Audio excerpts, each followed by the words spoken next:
Kira usah sok keminter. Nah, asal dia ulama, entah itu siapa saja asal dia ulama harus kita hormat. Gua hormat sekali sama Mbak Mun ya hormat, sama Mbak Habib Lutfi ya hormat, sama Pak Quraisy ya hormat. Asal dia orang alim alama pasti bacanya banyak, pertimbangannya banyak. Kecuali dia alim itu aku gak percaya. Tapi beliau-beliau itu kan orang alim. Terus kalau beliau berstatement hukum itu apakah hukum fikih apa hukum tahapan kita kan tidak tahu dia wong alim. Kadang wong alim fatwa itu hukum tahapan bukan hukum sebenarnya. Misalnya gini, orang Indonesia itu rata-rata cara berpakaian gitu. Terus diputuskan bilang nggak apa-apa. Ternyata bilang nggak apa-apa itu dalam proses tahapan, bukan hukumi yang sebenar. Saya tak contohnya paling gampang. Ben kowe roh ngaji, ojo sidik-sidik nyalano wong.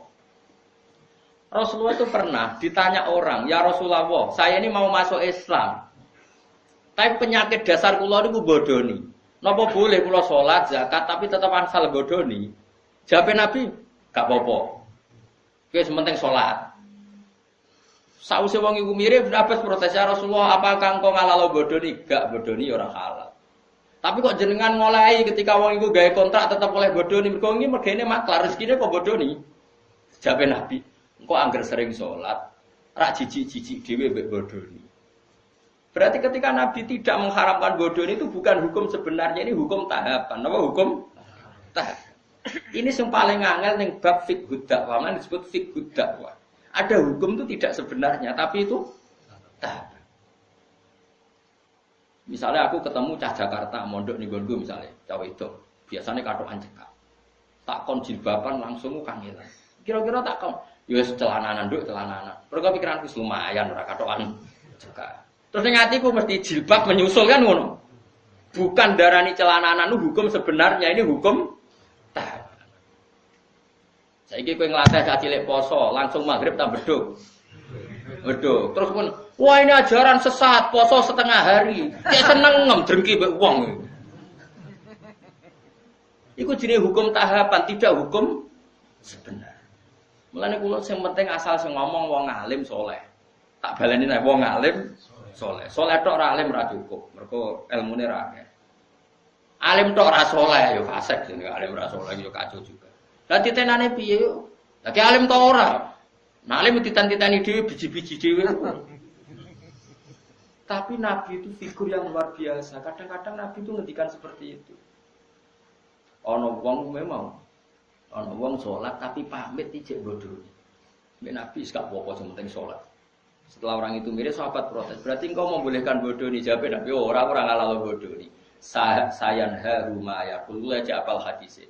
Ma yaqulu fi sholati. Engkau anggere kulino salat, isin dhewe mbek pangeran, kok ora jijik-jijik dhewe mbek dosa-dosa sing dilakoni. Iku jenenge hukum tahapan. Napa hukum tahapan?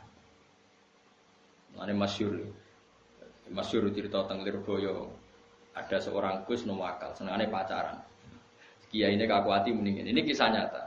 Wong iku ya keluargane sing nakal. Dong, kowe pacaran lah, anggere iso maca Sahih Muslim. Apa to? Piye iku? Iso maca hadis kok malah pacaran. Ya tenan. Berhubung itu senengi wae. Si cerita aku buse. Tak rewangi sinau Gus nganti walim. Jebule barang wong alim Al-Qur'an iku haram ra sida. Lha iku hukum tahapan jenenge ora kok hukum sebenarnya. Paham ya? Bocah ngono kok ora roh, ngono geger sik.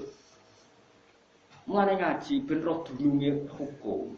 Hukum fikih apa hukum tahapan?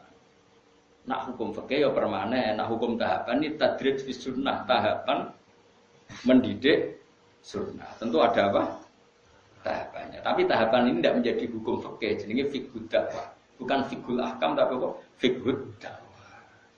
Ya tapi wong ngaji ini wis jarang.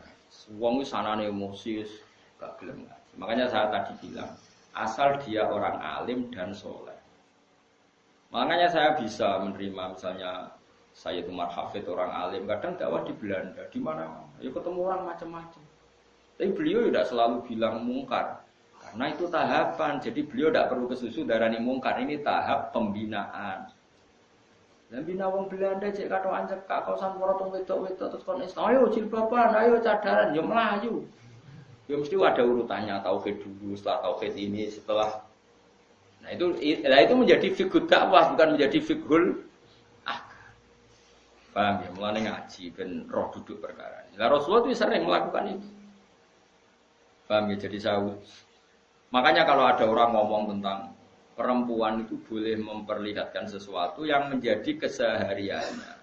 Itu tentu tafsirnya itu macam-macam. Orang boleh berekspresi macam-macam, tapi tentu kita cari yang selamat. Kayak adat-adat kita sudah selamat ya sudahlah, pokoknya jilbaban, sing ketok wajah tok ben bojone ra kliru. Ya sudah itu sudah lumayan. Tapi apakah cadaran boleh? Ya boleh. Tapi kendaraan wajib ya nanti dulu. Madzhab Abu Hanifah tidak mengatakan wajib. Abu Hanifah ya wong alim Allah. Ya biasa wae. Karena aku takoki.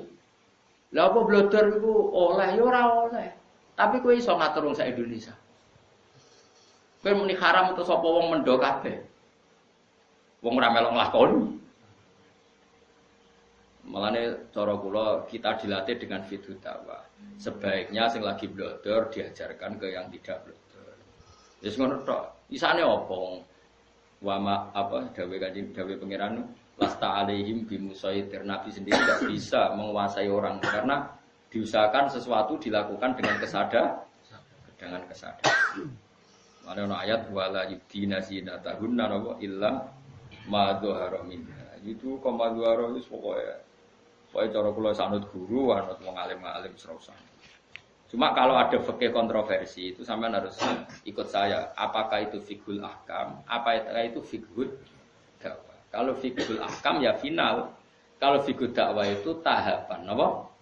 Tahapan. Ya mau misalnya kita ponaan ke Jakarta, cekatokan cekak rajin dapat. Mungkin tahapan kamu pertama kan yang mendesak koncelananan pan. Kan enggak mungkin tahapan pertama langsung jilbaban. Tapi ketika kowe darah nduk yang penting celananan, itu bukan berarti celana itu sudah sempurna. Paham ya? Karena ini masih tahap. Paham ya? Lah ngono jenenge fiqhud dakwah. Jadi makanya masyhur itu kayak Nabi tadi. Ya Rasulullah saya mau Islam, saya mau sholat gini-gini. Tapi saya punya hak bodoni karena mergawe saya itu maklaran agak bodoni ra urip. Dari Nabi. Ya, Cung. Terus ketika orang itu mirim, Ibnu Abbas mau masa ya Rasulullah engkau boleh nodikne bodoni. Aku ra muni oleh. Lah kok jenengan mendel mawon. Sayanhahu ma yaqul. Engko nak wis sering salat, sering lapatno kalimat thayyibah, engko risi dhewe akhire ora bodoni